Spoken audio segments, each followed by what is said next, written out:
मैं कई वर्षों से सोच रहा था कि आपसे गीता पर कुछ बात करूं। असली बात यह है कि जब आदमी को दुख होता है ना, तो वो भगवान को ज़्यादा याद करता है।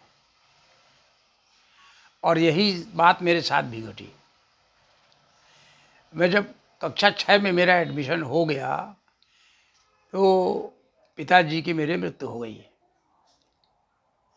वो बड़ी दुखद कहानी है, उसका यहाँ ज़्यादा चर्चा नहीं करते। लेकिन उसका परिणाम ये हुआ कि मेरे घर में शाम को नित्य प्रति ठीक से आरती होने लगी।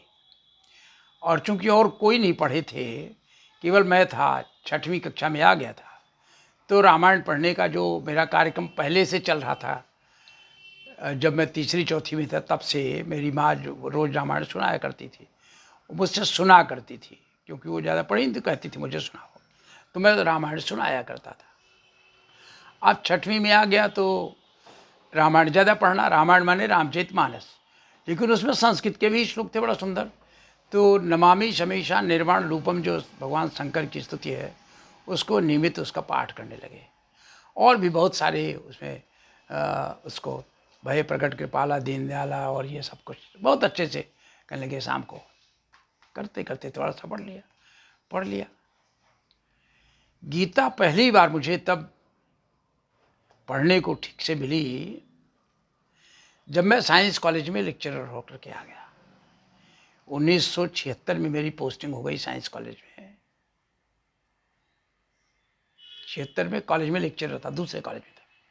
86 में साइंस कॉलेज आया। तो पीएचडी करने के बाद मुझे टाइम मिला। पहले भी पढ़ता था, लेकिन घर में पढ़ता रहता था और ये करता था। तो मेरे गुरुजी मिल गए, प्रोफेसर डॉक्टर शिवदयाल सक्सेना, जो बीरबल साहनी के पहले विद्यार्थी थे और बहुत विख्यात वैज्ञानिक थे। उनके साथ 5-7 बड़े रिटायर्ड लोग, बड़े सीनियर लोग, रीवा के बड़े नामाजादिक, उसमें राव बहादुर सिंह, जो बाद में स्वामी प्रशांतानंद हुए, डॉक्टर सज्जन सिंह हुए, डॉक्टर राम सुभग सिंह हुए, प्रोफेसर जनार्दन प्रसाद श्रीवास्तव हुए, ऐसे कई लोग, डॉक्टर इंद्रजीत राय दीक्षित हुए, जो रीवा के बड़े मूर्धन्य लोग रहे। और कभी कभी जो एक कुलपति थे उस टाइम पर, प्रोफेसर हीरालाल निगम, या और दूसरे लोग आ जाया करते थे। उनके साथ गीता, उपनिषद और वेद प्रतिदिन होता था पाठ। पहले तो उन्हें मुझे कहा कि ये तो सब रिटायर्ड लोग हैं, आप यहाँ क्या करेंगे। तो हमने कहा देख लेते हैं। उन्हें बुलाया कि आपकी इच्छा हो तो बैठ लीजिए, कोई हर्ज नहीं है। मैं बैठ गया और मुझे अच्छा लगने लगा। तो प्रत्येक मंगल को गीता पाठ होने लगा और मेरा मन लगने लगा उसमें। फिर ये सारे सियाने लोग हमसे कहने लगे अब आप पढ़िए, हम लोग सुनेंगे। तो सुनने लगा। इस तरह से गीता पाठ करते। फिर तो मेरा नियम बन गया कि गीता पाठ किए मैं भोजन नहीं करूँगा। कई बार पूरा अध्याय, कई बार 2-4 अध्याय, कई बार कुछ, ऐसे करते करते बहुत दिन बीत गए। जब मैं अटल बिहारी वाजपेयी विश्वविद्यालय में 2012 में डीन हो गया, तो मेरे कुलपति जी ने कहा, मुझे बहुत अच्छा लगा जब प्रोफेसर छिपा ने कहा, प्रोफेसर मोहनलाल छिपा जो विश्वविद्यालय के कुलपति थे, उन्हें कहा मिश्र जी आप गीता जानते हैं, गीता के आधार पर विश्वविद्यालय का प्रबंधन कैसे किया जाए, इसको पढ़ाइए। और प्रतिदिन प्रार्थना में 15 से 20 मिनट इसके लिए मुझे मिल जाता था कि श्रीमद् भगवद गीता के आधार पर विश्वविद्यालय का प्रबंधन। और उसमें तमाम सारे कर्मचारी आ जाते थे, जो कई बहुत सीनियर लोग थे, कई रिटायर्ड थे, कुछ बिना रिटायर्ड थे, कुछ नौजवान थे, एमटेक थे, पीएचडी थे, और बड़े बड़े पदों पर रह करके डायरेक्टर और इस तरह के लोग रह करके आ गए थे उसमें। तो वो बैठते थे। मुझे बहुत अच्छा लगा कि गीता पढ़ने का अवसर मिल रहा है। अभी मैंने एक मेरे पुराने साथी रहे जिनको गीता लगभग याद है, वो अपनी बच्ची को लेके आए कि पीएचडी कैसे किया जाए, क्या क्या किया जाए, कुछ गाइड कर दें। तो मैंने उस बच्ची से कह दिया गीता पे पीएचडी कर डालो, और गीता में प्रबंधन कैसे है। तो जब ये कहा तो पहले लोग थोड़ा सा शक पकाए, लेकिन बाद में लगा कि नहीं, इनकी रुचि है और ये कर लेंगे। तो मेरे दिमाग में आने लगा कि गीता में तो कमाल का प्रबंधन है। और इसके पहले मैंने एक प्रोफेसर साहब का नाम सुन रखा था, जो आईआईएम के प्रोफेसर थे, आईआईएम बंगलौर के। प्रोफेसर महादेवन। और मैंने सुना था कि वो और उनसे मुलाकात भी हुई थी, एक आध दो बार हुई थी संस्कृत भारती के माध्यम से। मैं प्रांतीय उपाध्यक्ष था संस्कृत भारती का और जगह जगह जाया करता था। थोड़ी संस्कृत का करने लगा, कोशिश करने लगा तो संस्कृत बन गई। केवल 10 दिन की मेरी ट्रेनिंग थी, ऐसा नहीं कि मैं व्याकरण आचार्य हो, लेकिन मुझे अच्छा लगने लगा। और तब गीता समझ में आने लगी, थोड़ा रामायण समझ में आने लगा, वाल्मीकि रामायण समझ में आने लगा, थोड़े थोड़े और भी चीज़ें पढ़ने लगा, रुचि से आई, मुझे अच्छा लगा। गीता पे मैं इसलिए कह रहा हूँ कि मुझे ये लगता है लगातार, और एक आध बार मैंने 1-2 मिनट में कहा था, श्रीमद् भगवत गीता मानव संस्कृति का संविधान है। इससे अच्छा मानवीय सभ्यता के लिए, मानवीय संस्कृति के लिए इससे सुंदर गाइडेंस कहीं नहीं होगा, किसी जगह नहीं हो ही नहीं सकता। क्यों? जो सारे ज्ञान की खदान है, जो उपनिषद है, और इनको वेदांत भी कहा गया, माने वेदों का सार है। और वेद का मतलब ही होता है ज्ञान। और पूरी दुनिया में ज्ञान के आधार पर ही कोई काम करना चाहिए, और नहीं तो सफलता नहीं मिलेगी, या आप एक्सीडेंट कर जाएंगे। ड्राइवर गाड़ी चला रहा हो और गाड़ी चलाना नहीं आता तो कैसे चलाएगा भाई? वो ड्राइवर सीट पर कैसे बैठेगा? और यदि जबरिया बैठ गया तो एक्सीडेंट पक्का करेगा। इसलिए भगवान कृष्ण कहते हैं गीता में, न ही ज्ञानेन सदृशम पवित्रम इह विद्यते। ज्ञान के समान कुछ भी पवित्र नहीं है। अब ज्ञान तो बड़ी विचित्र हो गई। ज्ञान क्या है? तो पता चला कि अरे ये संतों की संगति, विद्वानों की संगति, सत्संग और स्वाध्याय से धीरे धीरे धीरे पता लगता है। तो मुझे लगा यार 70 वर्ष का हो गया, चला जाऊंगा, कुछ तो कह जाऊं दुनिया में, लोग सुनेंगे समझेंगे, जो करेंगे करेंगे आगे, लेकिन मेरा माटी का कर्ज तो पटेगा, कुछ थोड़ा बहुत अच्छा लगेगा। ज्ञान क्या है? प्रज्ञानम ब्रह्म। जो श्रेष्ठ ज्ञान है, अच्छा है, वो ब्रह्म है, साक्षात ईश्वर है। एक महायोगी संत सच्चा बाबा ने कई सौ साल पहले कहा था, ये भाव ही तो है ईश्वर। फिर लोगों ने मन की साधना करने की बात करी, तो मन की साधना में गोपियों ने कहा, उधव मन न भये 10-20, एक हुतौ सो गयो श्याम संग, को आराधे पीर। ऐसी तमाम सारी चीजें जब आने लगी तो लगा कि ये सब का निचोड़ सब कुछ गीता में है। अब तक दुनिया की जितनी भाषाएं हैं सब में गीता का अनुवाद हो चुका है। जितने महापुरुष हैं सब ने गीता पढ़ी, और लेखन क्रिया में पहली बार जब व्यास जी की बात को गणेश जी ने लिखा, कोई 5000 साल पहले भारत में। इसके पहले श्रुति परंपरा थी, त्रेता में श्रुति परंपरा थी, और वाल्मीकि जी ने लवकुश को रामायण सुना दिया और सब कंठस्थ करा दिया, और वो गाने लगे गांव गांव।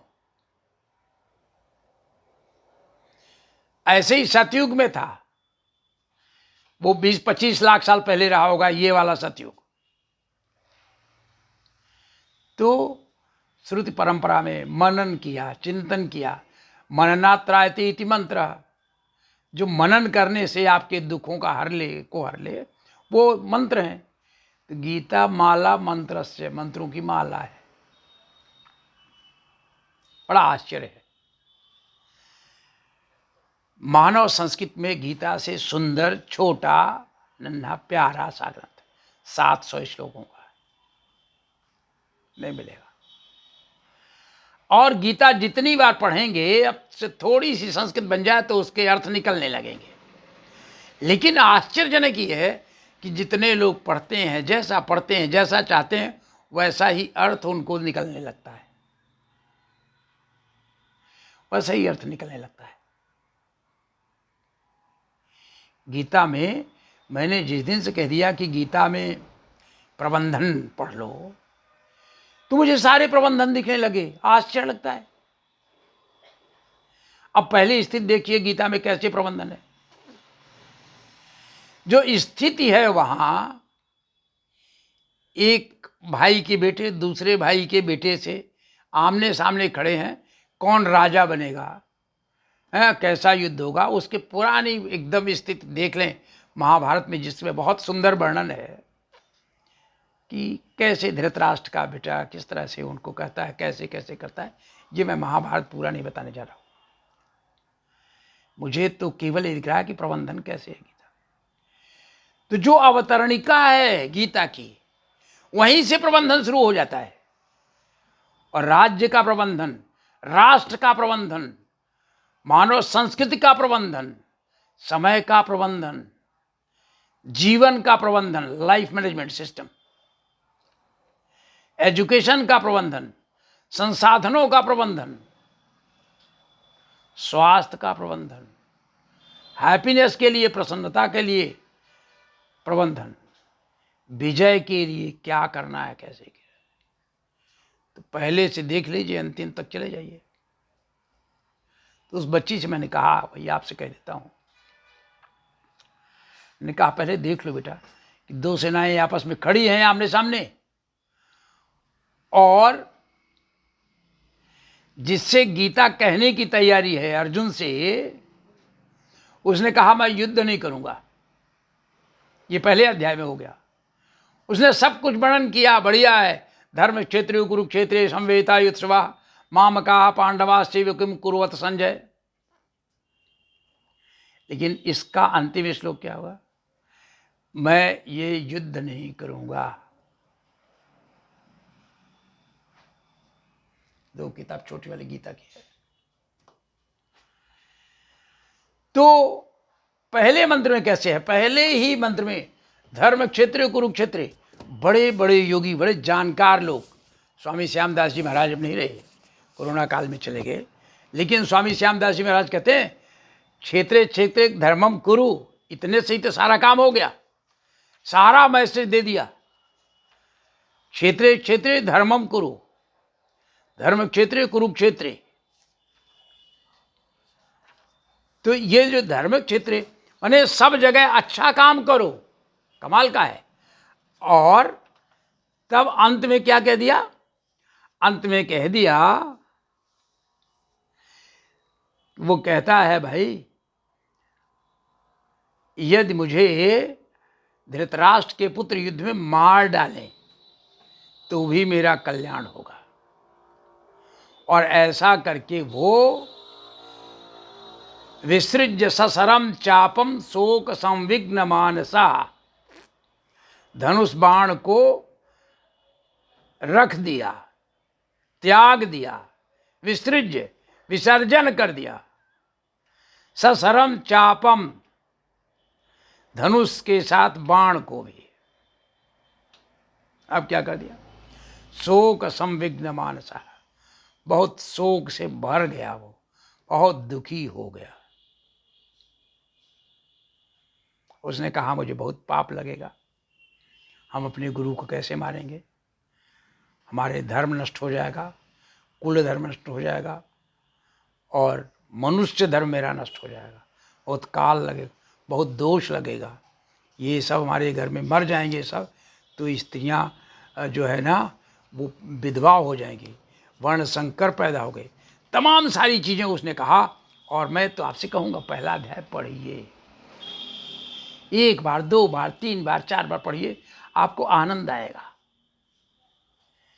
और कमाल है, व्यास जी ने इसको कहा ये योग शास्त्र है, योग शास्त्र है। और योगा कर्म सुकौशलम है, कर्म करने की कुशलता है। Yoga is efficiency of action, भगवान कृष्ण ने कह दिया था। और पतंजलि ने कहा कि योगश्चित्त वृत्ति निरोधा, तो योग भी समझ में आ जाता है। और प्रबंधन कैसे है कि अब जहां इतना दुखी हो रहा है अर्जुन, तो सारे गीता में अर्जुन को खुश करने का, अर्जुन को प्रसन्न करने का ही तो है गीता। भगवान ने अंत में क्या पूछा उसे? तुम्हारा मोह नष्ट हो गया ना, तुम्हारा शोक कम हो गया ना, अब करोगे ना? तो वो कहता है अर्जुन, नष्टो मोह स्मृति लब्धा तत्प्रसादान में आचित। और क्या करिष्ये वचनम तब, अब मैं आपकी बात मानूंगा। जो पहले अध्याय में कहा बैठ गया अश्रुपूरित नेत्रों से, और भगवान ने बड़े प्यार से डांटा। दूसरे अध्याय कहा, दूसरा मंत्र कैसे कहते हैं, कुतस्त्वा कसमलमिदम विस्मय समुपस्थितम अनारम जुस्तम स्वर्गम अकीर्तिम करम अर्जुन। ये कीर्ति नहीं बढ़ाने वाला है, तुम राजा के पुत्र हो, ये समय तुम्हें मोह प्राप्त करने का नहीं है, ये न स्वर्ग देने वाला है और न इसका श्रेष्ठ लोग आचरण करते हैं। अच्छे मनुष्य इसका आचरण नहीं करते हैं। तो तू कैसे कर रहा है? क्लैब्य माँ, इस समय नपुंसकता को नहीं प्राप्त करो भाई, ये बड़ी विचित्र बात है। एक तरह आज के युग में तो लगेगा किसी बहादुर को नपुंसक कह दें तो कितनी बड़ी गाली लगेगी। भगवान कृष्ण ने गीता में कहा, क्लैब्य माँ, नपुंसकता को मत प्राप्त करो। स्मगमा पार्थ नहीं तद्युपपद्यते क्षुद्रम हृदय दौर्बल्यम त्यक्तोत्तिष्ठ परंतप। ये जो हृदय की दुर्बलता है, तुच्छ है, क्षुद्र है, इसको तुम त्यागो। उत्तिष्ठ परंतप, उठो। और बहुत बहादुरी के लिए नाम दिया उसको परंतप। तुम इतने बहादुर हो कि तुम्हारे धनुष की टंकार सुनते हैं तो दुश्मन छोड़ करके मैदान भाग जाते हैं। इसलिए तुमको इस समय है, ये मोह नहीं होना चाहिए।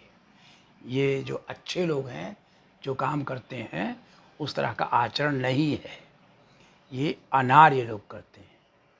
जो आर्य हैं, जो श्रेष्ठ जन है, ऐसा नहीं करते। इससे न स्वर्ग मिलेगी और न कीर्ति मिलेगी, ये अपकीर्ति करने वाला है। कमाल कर दिया। तो मैंने उस बच्ची से कहा है कि भाई अब तुम एक काम करो कि तुम अर्जुन के प्रश्न लिख लो और भगवान के उत्तर लिख लो। अभी तो प्रश्न अर्जुन ने किया ही नहीं था, अभी तो उसने कह दिया था कि भाई कृष्ण, मेरे रथ को जरा इन दुश्मनों के बीच में खड़ा कर दो, मैं देखूं, दोनों सेनाओं के बीच में खड़ा कर दो। तो ये दोनों सेनाओं के बीच में रथ खड़ा कर दो, जिनसे किनसे लड़ना है मैं उनको देख लूं।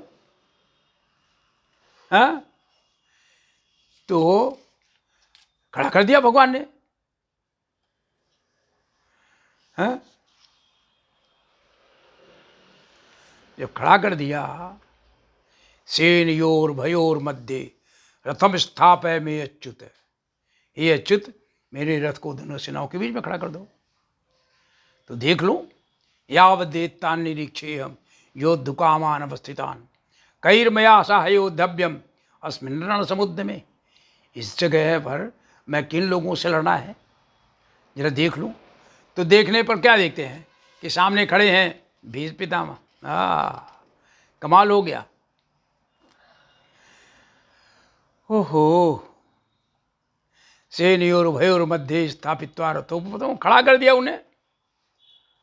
देख रहे हैं भीष्म द्रोण प्रमुखता सर्वे शाम च महीक्षिताम। ओ, भीष्म खड़े हैं, द्रोणाचार्य खड़े हैं। देखा हो, आप देख लो। देखने पर कितने सारे नात, रिश्तेदार, भाई, आचार्य, मामा, ससुर, भाई, बंधु, रिश्तेदार, सारी सेना तो है। अब लड़ो भैया। तो उनको बड़ा भयंकर दुख होता है अर्जुन को। हाँ, अर्जुन कहते हैं कि इनको इस युद्ध में नहीं खड़ा हो सकता, मैं नहीं कर सकता, मेरा मुंह सूख रहा है, मेरा चेहरा सूख रहा है, नहीं कुछ करता, मेरे अंग शिथिल हो रहे हैं और मेरा शरीर कांपने लगा है, मुझे रोमांच हो रहा है, मेरा गांडीव गिर रहा है।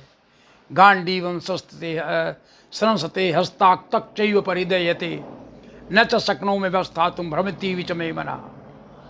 मेरा मन भ्रमित हो रहा है, मेरी त्वचा जल रही है, मेरा शरीर जल रहा है, मेरा गांडीव धनुष मेरे हाथ से गिर रहा है, और सारा दुख ये देखते देखते कहते मुझे राज्य नहीं चाहिए।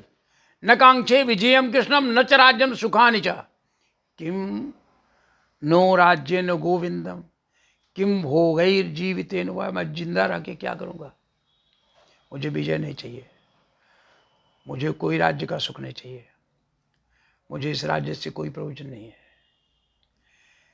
जिनके लिए राज्य चाहिए वो सब अपने जीवन की आशा छोड़कर, धन जीवन सब छोड़ करके युद्ध में खड़े हैं। मेरे आचार्य हैं, मेरे पितर हैं, पुत्र हैं, पितामह हैं, दादा हैं, मामा हैं, ससुर हैं, पौत्र हैं, साले हैं, सब संबंधी लोग खड़े हैं। ये सारा कह करके और अर्जुन बहुत दुखी होते हैं। इसको पढ़ना चाहिए। और वो रख करके धनुष बैठ गए। इस अध्याय का नाम व्यास जैसे महर्षि ने, जिनको शंकर साक्षात शंकर व्यासो नारायणो हरि, जिनको भगवान कहा गया है, तो महर्षि द्वैपायन व्यास जी ने इसका नाम रखा है अर्जुन विषाद योग। और ये गीता क्या है? यह श्रीमद् भगवत गीता है, बहुत श्रेष्ठ है, बड़ा सम्मान के साथ श्रीमद् लगाया जाता है, और भगवान का गाया हुआ गीत है श्रीमद् भगवत गीता। बहुत अंग्रेजी वाले लोग कहते हैं, बड़ा अच्छा कहते हैं, song divine, Gita is song divine. और ये उपनिषद है, सुंदर उपनिषद है, ये ब्रह्म विद्या है। Gita is Brahma Vidya, divine knowledge. ब्रह्म पर खूब चर्चा करनी चाहिए, क्योंकि दुनिया में अभी भी लोग नहीं जानते कि ब्रह्मचर्य है क्या। ब्रह्म का आचरण तो करते हैं, कैसे ब्रह्म का आचरण क्या है? किसी ने कहा नहीं वो जो है ना, स्त्री संग यदि है ब्रह्मचर्य तो फिर कोई पुत्र पैदा ही नहीं करे तो वंश खत्म हो जाएगा ना, निर्वंश हो गया टोटल, फिर संतत कैसे आएगी? तो और क्या क्या ब्रह्म है? अरे तो ब्रह्म जो है ये ब्रह्म विद्या कैसे है? बड़ा विचारणीय प्रश्न है। और फिर योग शास्त्र है। ये देखते हैं, ये सब प्रश्नों के जवाब गूढ़ हैं, धीरे धीरे निकलेंगे। लेकिन हम हल्की बात पे पहले आते हैं कि जो हमारे काम की चीज़ है, जो हमारे बच्चों को समझ में आ जाए, जो 12वीं के बच्चों को, बीएससी के बच्चों को, बीए के बच्चों को, कॉमर्स के बच्चों को, जो सामान्य ग्रेजुएट्स को समझ में आ जाए ऐसी गीता, तो उनको जीवन प्रबंधन बताना है। गीता से कैसे प्रबंध होता है, तो भगवान उनको कैसे समझाते हैं, अर्जुन की चर्चा किस तरह से होती है। और अर्जुन ने लंबा चौड़ा बढ़िया बहुत सुंदर अध्याय 2 में उन्हें 6-7 श्लोकों में भगवान से अच्छा खासा कहा, कथम भीष्महम संख्ये द्रोणम चा मधुसूदन। मैं कैसे उनसे युद्ध करूं, मैं कैसे करूं? सीधा प्रश्न है अर्जुन का। इसु ही प्रत्युत्सामी पूजा, वो तो मेरे पूजनीय हैं।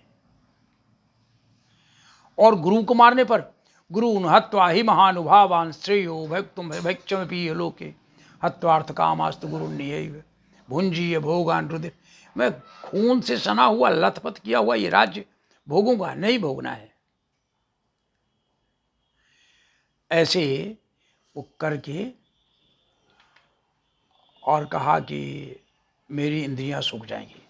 ऐसी बात मुझे यहाँ देखने में आ रही है कि मेरे पास कोई उपाय नहीं है, कोई उपाय नहीं है। जो मेरा दुख दूर कर सके। तो जब कहा दुख दूर कर सके, तो जो दुख दूर करने का जो साइंस है ना, वो क्या है? दुख दूर करने का साइंस है हैप्पीनेस, जो हैप्पीनेस दे दे। तो गीता यहां दुख दूर करने का साइंस हो गया, the science of happiness. And Shri भगवान उवाच, भगवान बहुत सुंदर प्यार से अर्जुन को डांट के कहते हैं, क्या कहते हैं? असोच्यानन सोचस्तम प्रज्ञावादांश भाषसे। जो नहीं सोचना चाहिए वो सोच रहे हो, और बड़े विद्वत्तापूर्ण बातें कर रहे हो। जो चले गए हैं या जो नहीं जाएंगे, इनको अर्जुन ज्ञानी जन नहीं सोचते हैं। इस तरह से ये दूसरे अध्याय में तो आ जाते हैं, लेकिन मेरा मन है कि पहले एक अध्याय को आप पूरा कर लें और दूसरे अध्याय की चर्चा, क्योंकि काफ़ी बड़ा है ये, तो दूसरे अध्याय की चर्चा दूसरे व्याख्यान में, प्रवचन में करेंगे, आपसे चर्चा करेंगे। नमस्कार।